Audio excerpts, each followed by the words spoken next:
ईम काल की बात है जब पृथ्वी पर धर्म और अधर्म के बीच संतुलन अत्यंत नाजुक था।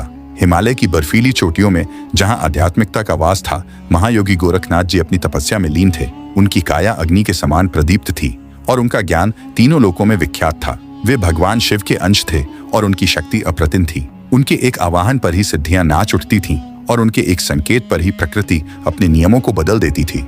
दूसरी ओर समुद्र पार लंका के राक्षसों का दमन कर हनुमान जी प्रभु श्री राम के चरणों में अपना जीवन समर्पित कर चुके थे। वे पवन पुत्र थे जिनके बल और पराक्रम का कोई सानी नहीं था। उनकी निष्ठा अटल थी और उनका रोम रोम राम नाम से ओतप्रोत था। वे भगवान शिव के रुद्रावतार थे और उनकी गदा एक क्षण में पर्वतों को धूल में मिला सकती थी। दोनों ही परम शिव भक्त थे, दोनों ही अजर अमर थे और दोनों ही अपने अपने मार्ग पर अटल थे। लेकिन कभी कभी नियति ऐसे खेल खेलती है जहां महान आत्माएं भी एक दूसरे के सम्मुख आ खड़ी होती हैं। युद्ध का बीज एक असाधारण घटना। कहते हैं एक बार कैलाश पर्वत पर स्वयं महादेव और माता पार्वती विराजमान थे। उनकी चर्चा ब्रह्मांड के गूढ़ रहस्यों पर चल रही थी। उसी समय एक अत्यंत शक्तिशाली मायावी राक्षस जिसका नाम काल भैरव था, उसने त्रिलोक में आतंक मचा रखा था। वह इतना बलशाली था कि कोई भी देवता उसे पराजित नहीं कर पा रहा था। वह रूप बदलने में माहिर था और उसकी माया इतनी प्रबल थी कि वो बड़े बड़े तपस्वियों को भी भ्रमित कर देता था।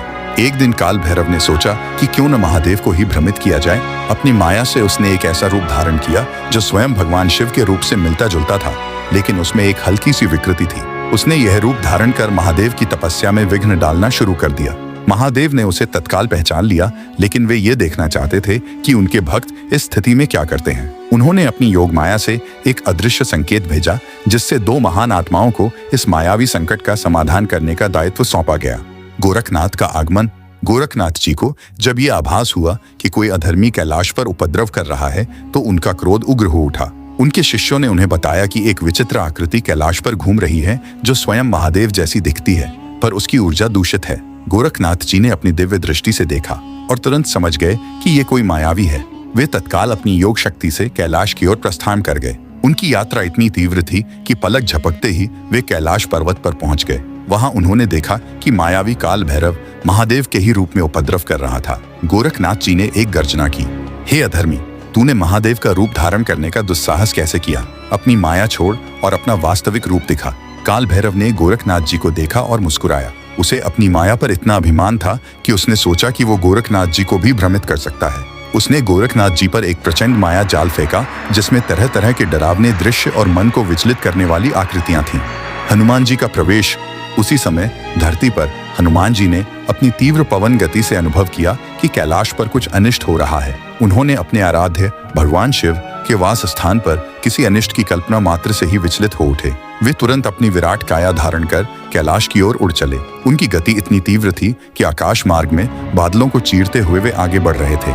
जब वे कैलाश पहुंचे तो उन्होंने देखा कि गोरखनाथ जी एक माया जाल में घिरे हुए थे। हनुमान जी ने सोचा कि कोई दुष्ट गोरखनाथ जी पर आक्रमण कर रहा है। उनकी भक्ति और निष्ठा इतनी प्रबल थी कि उन्होंने तुरंत कार्य करने का निश्चय किया। उन्होंने एक भयंकर गर्जना की और अपनी विशाल गदा से उस माया जाल पर प्रहार किया। हनुमान जी के प्रहार से माया जाल क्षण भर के लिए विचलित हुआ। गोरखनाथ जी ने इस अवसर का लाभ उठाया और अपनी योग शक्ति से माया जाल को तोड़ डाला। उन्होंने काल भैरव की ओर देखा, लेकिन काल भैरव ने एक और चाल चली। उसने अपनी माया से ऐसा दृश्य उत्पन्न किया जिससे गोरखनाथ जी को लगा कि हनुमान जी ही उस पर आक्रमण कर रहे हैं। उसी प्रकार हनुमान जी को लगा कि गोरखनाथ जी उस दुष्ट मायावी के साथ हैं और उन्हें रोकने का प्रयास कर रहे हैं। गलतफहमी का चरम। युद्ध का आरंभ। काल भैरव की माया इतनी प्रबल थी कि दोनों महान आत्माएं एक दूसरे को शत्रु समझने लगीं।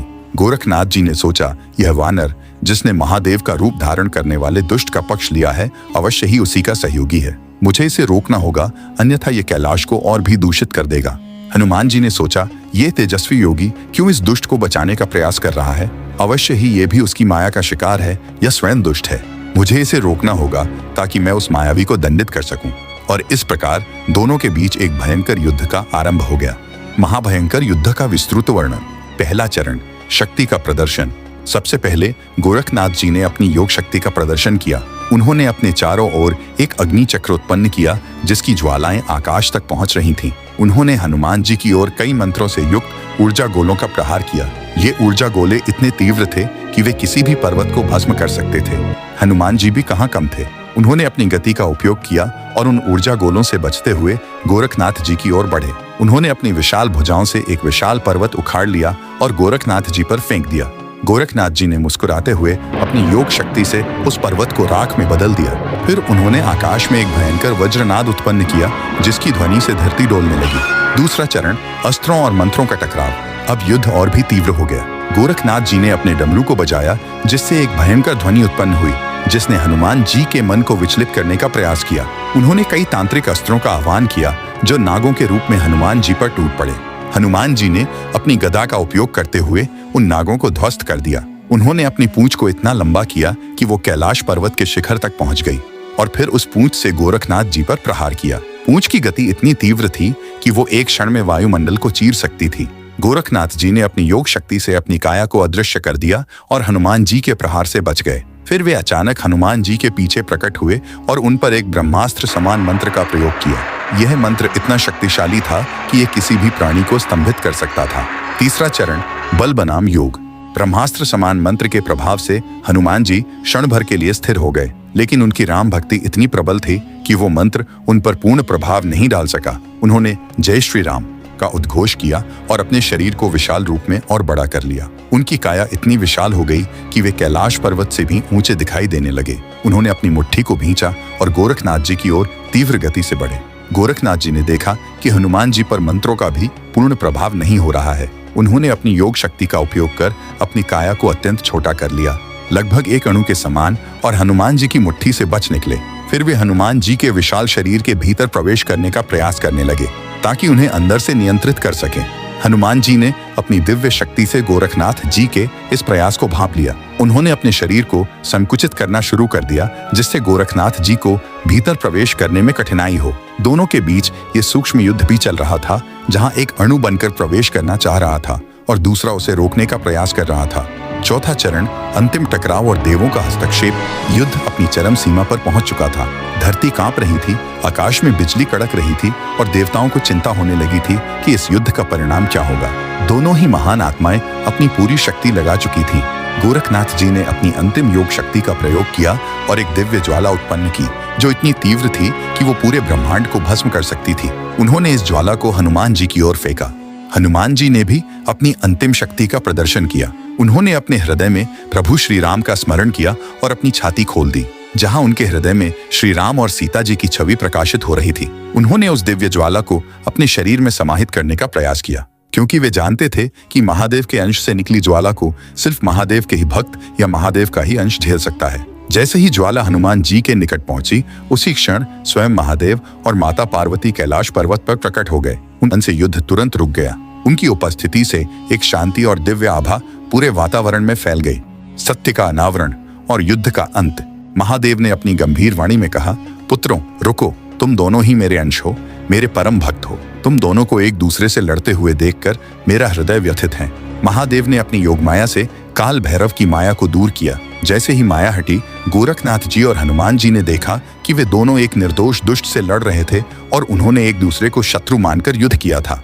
काल भैरव का वास्तविक रूप प्रकट हुआ, एक कुरूप और भयावह राक्षस। महादेव ने उसे क्षण भर में भस्म कर दिया। दोनों महान आत्माएं गोरखनाथ जी और हनुमान जी एक दूसरे को देखकर शर्मिंदा हुए। वे तुरंत महादेव और माता पार्वती के चरणों में गिर पड़े और क्षमा याचना की। महादेव ने उन्हें उठाया और कहा, तुम्हें क्षमा मांगने की आवश्यकता नहीं है। ये सब मेरी ही लीला थी, ताकि मैं तुम्हें ये दिखा सकूं कि माया कितनी प्रबल हो सकती है और कैसे वो सबसे शुद्ध हृदयों को भी भ्रमित कर सकती है। हनुमान जी ने गोरखनाथ जी की ओर देखा और विनम्रता से कहा, हे योगीराज, मेरी अज्ञानता क्षमा करें, मैं आपकी शक्ति को पहचान नहीं पाया। गोरखनाथ जी ने हनुमान जी को गले लगाया और कहा, हे पवन पुत्र, आप तो प्रभु श्री राम के परम भक्त हैं, आपकी शक्ति तो अवर्णनीय है। ये सब उस मायावी का छल था। इस प्रकार एक महान गलतफहमी के कारण हुआ महाभयंकर युद्ध समाप्त हुआ। गोरखनाथ जी और हनुमान जी ने एक दूसरे का आदर किया और भविष्य में किसी भी ऐसी मायावी शक्ति से सावधान रहने का संकल्प लिया। वे समझ गए कि भले ही वे कितने भी शक्तिशाली क्यों न हो, माया भ्रम पैदा कर सकती है और सबसे महत्वपूर्ण है विवेक और सत्य की पहचान।